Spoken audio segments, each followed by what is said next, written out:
मान्यवर सादर प्रणाम, जय बद्री विशाल, जय माता दी। आज हम खनसर क्षेत्र में आए हुए हैं, जो देवभूमि उत्तराखंड का जनपद चमोली क्षेत्र गैरसैंण के अधीनस्थ खनसर क्षेत्र। आपने सुना होगा महलचौरी से एक सड़क जाती है। ये जो है, आप यहीं के निवासी? मैं यहीं का मूल निवासी हूँ। अच्छा, इस गांव का नाम क्या है? ये गांव सब देवपुरी है। अच्छा। ग्राम पंचायत देवपुरी के नाम से ये गांव बसा हुआ है। इसमें विभिन्न तोक है जी। जैसे हमारा देवली जंगल है, लखन है, कालू खरक है, लाठी खरक है, पातला खरक है, पत्थर कट्टा है, तला सेरा है, कटूज है, चिड़ी छानी है और तला देवपुरी है। अच्छा। इनको मिला करके इस पातला खरक इस को सारे भौगोलिक दृश्य देखे जाए तो इस समय वर्तमान टाइम पे हमारे ग्राम पंचायत की जो देवपुरी के नाम से इसके 3 ग्राम सभाएं हो सकती है। मगर बहुत बड़ी बेडमना हमारे पास है, जो हमारे रेवेन्यू विलेज हैं उनमें जनसंख्या कम होने के कारण इसका आज तक विस्तारीकरण नहीं हो पाया है। अब लगा लीजिए कम से कम 14 किलोमीटर के एरिया में ये ग्राम पंचायत हमारी फैली हुई है। अच्छा, 14 किलोमीटर के आप सबसे बड़ी नाला दिखाई दे रहा है, ये कॉर्नर का नाला दिखाई दे रहा है। आप इसको देख लीजिए कि कितने किलोमीटर आगे आपको मैं बताऊंगा कि कहाँ देवली जंगल है, कहाँ लखन है। अच्छा। उससे ऊपर जो हमारा अनशन का कार्यक्रम चला वो विनायक धार में चला। तो महोदय, जैसे यहाँ पे ना लोग, जैसे हमारे पहाड़ों में आज पलायन की स्थिति, यहाँ की क्या स्थिति है पलायन के मामले में? देखो साहब, ये ऊपर पलायन नहीं, ऊपर वाले का कुछ गॉड गिफ्ट है। अच्छा।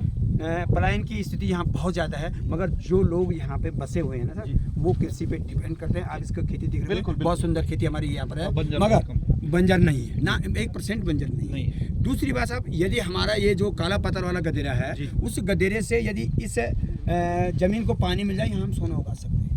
ये बीच वाला एरिया है हमारा, इसमें हमारी 4 फसलें होती है। अच्छा। जो गांव के बीच में है, ये 4 फसलें होती है। इसमें मक्की होती है, आलू होता है, और उसके बाद इसमें मूली का सीजन मूली होता है। तो ये मतलब 3-4 फसलें, ये यही एरिया है और पूरे लोगों का इस वहाँ पे। अच्छा, ये वाला एरिया जी, ठीक। तो ये महोदय, जैसे आप यहाँ पर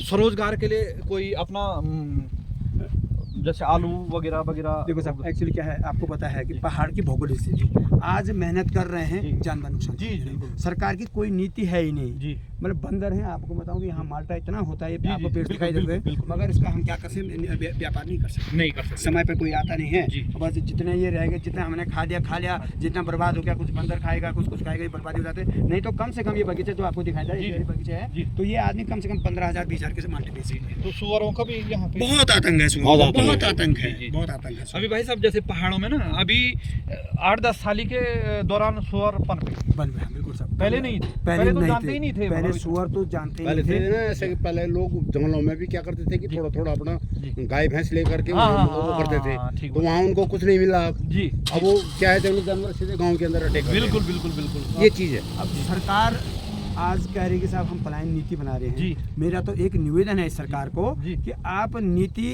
कागजों बना रहे हैं, धरातल पर नहीं बना रहे। आप इस गांव की यदि बाउंड्री वाल हो जाती, इसी गांव फॉरेस्ट की सीमा से हमारी बाउंड्री वाल हो जाती है, तो साहब हम इसमें सोना उगा सकते हैं। ये हम दावे के साथ कह रहा हूँ। बिल्कुल, ये जमीन और ये हमारे पूर्वजों के आज 8-9 पीढ़ियाँ हमारी होगी। तो आपको और क्षेत्रों की तरफ लग रहा हो कि हमारा यहाँ इस क्षेत्र में 1% पलायन बहुत है, मगर कुछ लोग ईश्वर की कृपा, ऐसे मेरे 6 भाई हैं। हम 6 भाई में से बाकी सब सर्विस वाले, मैं बेरोजगार हूँ। तो मैंने इस अपनी पैतृक संपत्ति को क्या कर सजो के रखा। तो 6 में से बाकी लोग सब बाहर रहते। अच्छा। और फिर भी वहाँ यहाँ आना जाना हो गया, लेकिन इतना सोनापन भी नहीं है भाई, जैसे हमारे जो है अन्य क्षेत्रों में बहुत सोनापन दिखाई देता है। नहीं, वैसा नहीं है। जी, वैसा तो क्षेत्र में आदरणीय कंडारी जी ने परिचय कराया, सूक्ष्म परिचय इस क्षेत्र का। अब जैसे अन्य क्षेत्र भी हैं, हम भी पहली बार इस क्षेत्र में आए, तो देखने में तो बहुत अच्छा सुंदर लगा। एक पिकनिक स्पॉट में, पिकनिक बोले तो जैसे हम सकारात्मक दृष्टिकोण से यहाँ पे, जैसे भाई साहब इस क्षेत्र में कोई स्वरोजगार के लिए किसी ने होम स्टे वगैरह इस प्रकार? देखो, अब सबसे बड़ी बेडमना है, होम स्टे बन जाते हैं, मगर आजकल के पर्यटकों को कुछ दिखने के लिए चाहिए। हमारे पर्यटक स्थल अंगारी महादेव है, किसी ने उसका विकास नहीं किया है। सबसे बड़ी बेडमना पर्यटक स्थल कहाँ बनते हैं, जहाँ देवी देवताओं के बहुत अच्छा सौंदर्यीकरण होगा, आने जाने का लोगों का रहता है। मैं उसका बदानगढ़ी है, हमारे अंगारी महादेव में बोलते हैं, हमारे पूर्वज बताए गए थे कि वहाँ पे, जहाँ पे शिव मंदिर है, वहाँ पे दूध पहले निकलता था। अंगारी में हमने भी सुनी हुई बात है, मगर हमारे पूर्वज हमको बता के गए थे कि अंगारी में दूध निकलता था। कोई बाबा है, उसने खीर बना दी, उसके बाद उसको पानी में परिवर्तन। अच्छा।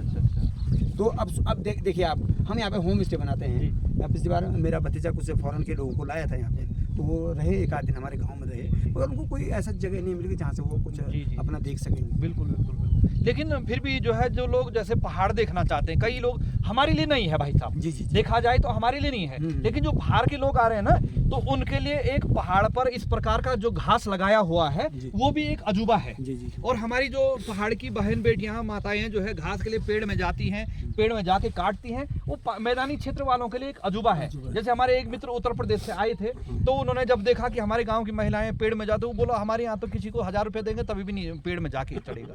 मैंने सर इसको इस तरीके से, जो ये टिन लगी हुई ना जी, मैंने ये पुराना मेरा पैतृक घर था, सन 1932 का बना हुआ था। अच्छा। मैं बच्चों ने कहा कि हम आने वाले समय में यहाँ पर्यटक लाएंगे तो आप थोड़ा सा इसको डेवलप कीजिए। मैंने इसके पठार निकाल करके इसको चदर लगवाई, ठीक, मगर उसके बाद कोई ऐसा सौभाग्य नहीं मिला। कोई पर्यटक आए वो बताए कि थोड़ा सा हम लोगों को भी आमदनी होनी चाहिए और उन लोगों को अच्छा लगना चाहिए। किसी का पैसा लेना है तो जाए, मतलब उसको भी लगे कि मैंने पैसा खर्च किया तो अच्छी जगह में किया, मुझे अच्छा लगा, संतुष्टि हुई उसको, ये अच्छी बात रही।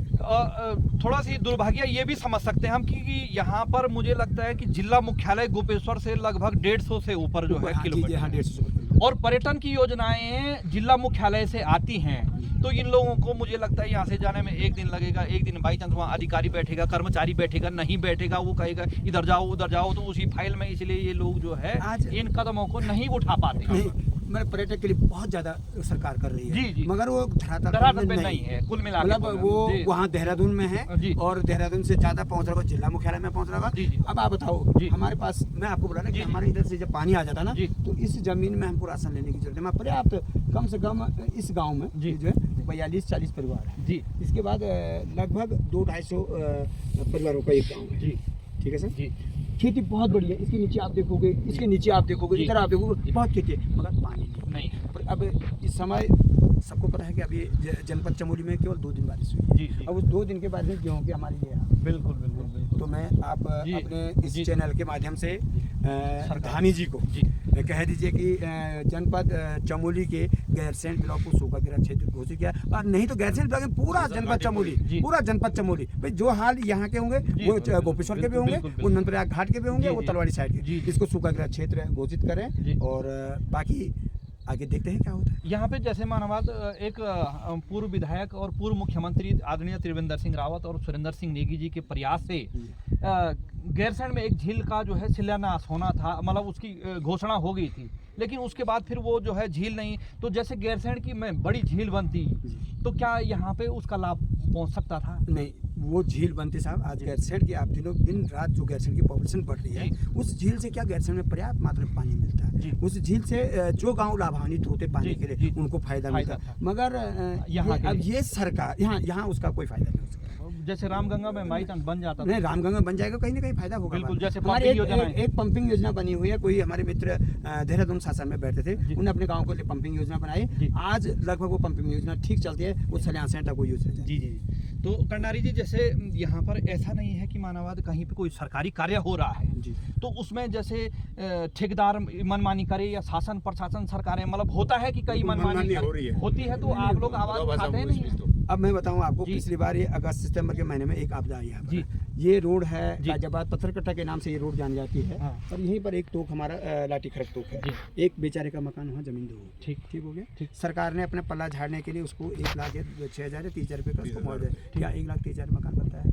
अब दूसरा वहाँ पर दूसरा परिवार है बलवंत सिंह कंडारी, ठीक, आप बलवंत सिंह कंडारी हैं, आपके मकान भी जाने वाली है, ठीक। हमने उनसे निवेदन किया कि आप इनको पैसा मत दीजिए, कम से कम नीचे अपने रोड पर सुरक्षा का कार्य करें। अच्छा, सड़क प्रधानमंत्री ग्रामीण सड़क योजना के अंतर्गत है, और आज इनको भी स्थिति है कि कहीं कल को टेंट में कभी भी मकान जा सकता है। अब वहाँ जाने का यदि मौका मिलेगा तो आपको उसी के बदले जाएंगे, नहीं तो आप इसको विशेष करके पेपर में इसको दे दीजिए कि अगर जुलाई अगस्त में जो बारिश हुई है, बलवंत सिंह सन ऑफ स्वर्गीय धर्म सिंह और उसका अमर सिंह सन ऑफ स्वर्गीय धर्म सिंह, अमर सिंह जी का मकान तो बिल्कुल क्षतिग्रस्त हो चुका है, वो वहाँ से दूसरी जगह से मकान ठीक। बलवंत सिंह जी का मकान जो है नंबर लगा हुआ जी। दोनों भाइयों का सर्कल था, तो इसका तो चला गया, इसमें लगा। अब हमने सरकार से बोला, विधायक से बोला, कुछ नहीं हुआ।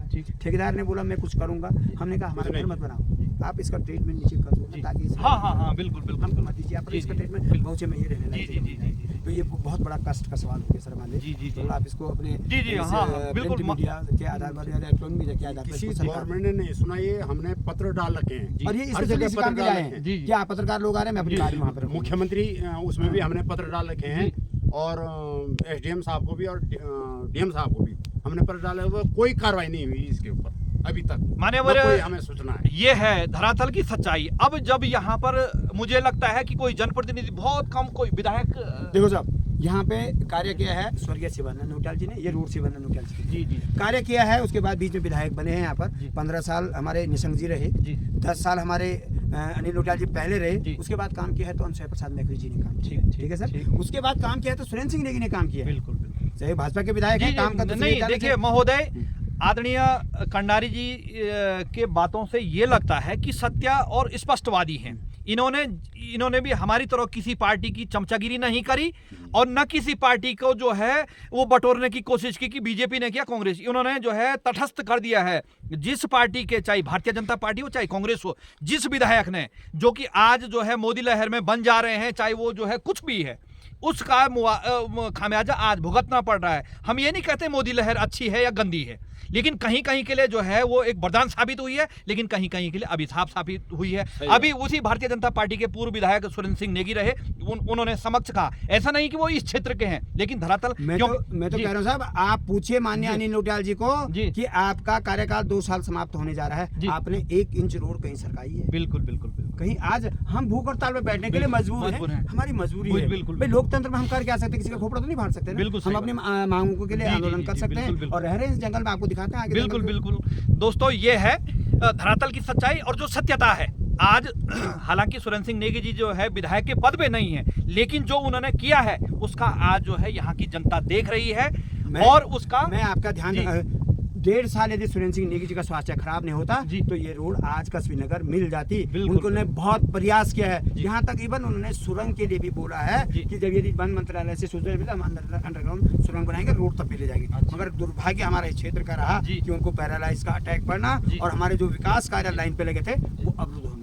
पर महोदय, जो उन्होंने विकास कार्य 3.5 साल में किए, हो सकता है कि वो आज स्वस्थ हैं, तो आप लोगों की दुआ से स्वस्थ होंगे, ये भी हो सकता है। ये जो रोड बन रही है पीएमजीएसवाई जी, ये माननीय सुरेंद्र सिंह नेगी की देन है। अच्छा, ये रोड जो आज चमचमाती हुई रोड नजर आ रही है, जिससे हमारा इंटर कॉलेज जुड़ा, विभिन्न तोक जुड़े हैं, ये माननीय सुरेंद्र सिंह नेगी जी की देन है। जो कंडारी खोड़ की रोड जा रही है, ये माननीय स्वर्गीय अंशय प्रसाद मैकरी जी की देन है। इसके बाद आप झुमाखेत बैंड से बोलेंगे, वो अंशय प्रसाद मैकरी जी की देन है। कलचुंडा से बोलेंगे, मैकरी जी की देन है। अरे साहब, अब क्या बताएं। बिल्कुल बिल्कुल, ना जो सत्यता है। और आपको आशा ये भी थी कि इस बार जो है यदि उनका स्वास्थ्य ठीक होता, बाई चांस वही विधायक बनते, तो आज आपको धरना प्रदर्शन करने की जरूरत ही नहीं थी, हमको ये करने की जरूरत ही नहीं थी कि हम कहीं पर भी किसी ऊंची आवाज में बोलते कि साहब हमको धरना पड़, उनने क्योंकि वो ब्रिलियंट थे, रोडों के मामले में ब्रिलियंट थे, चाहे वो किसी भी पार्टी में गए उसका अनादर नहीं होना चाहिए। कार्य के लिए सबको प्रसाद मिलना चाहिए, किसका काम किया। तो दोस्तों, आदरणीय सुरेंद्र सिंह नेगी जी जो इससे पूर्व विधायक रहे, उनके अच्छे कार्य के लिए जो है उनको धन्यवाद करते हैं कि जो आज मैं नहीं कह रहा हूं साहब, क्षेत्र कहता है, जनता कहती है कि आपने क्या काम किया, इसकी शाबाशी भी जनता देती है। और इसके लिए जो है जो सुनने की बात जो है, जैसे वर्तमान विधायक अनिल नौटियाल जी हैं, महोदय आपके लिए क्या है, वो आप इस क्षेत्र में नहीं आए, लेकिन हम आएंगे और हम अपने नागरिक कर्तव्यों का निर्वहन करेंगे। इसी शब्दों के साथ अपनी वाणी को विराम देता हूँ। हार्दिक आभार, धन्यवाद, जय विशाल, सादर प्रणाम।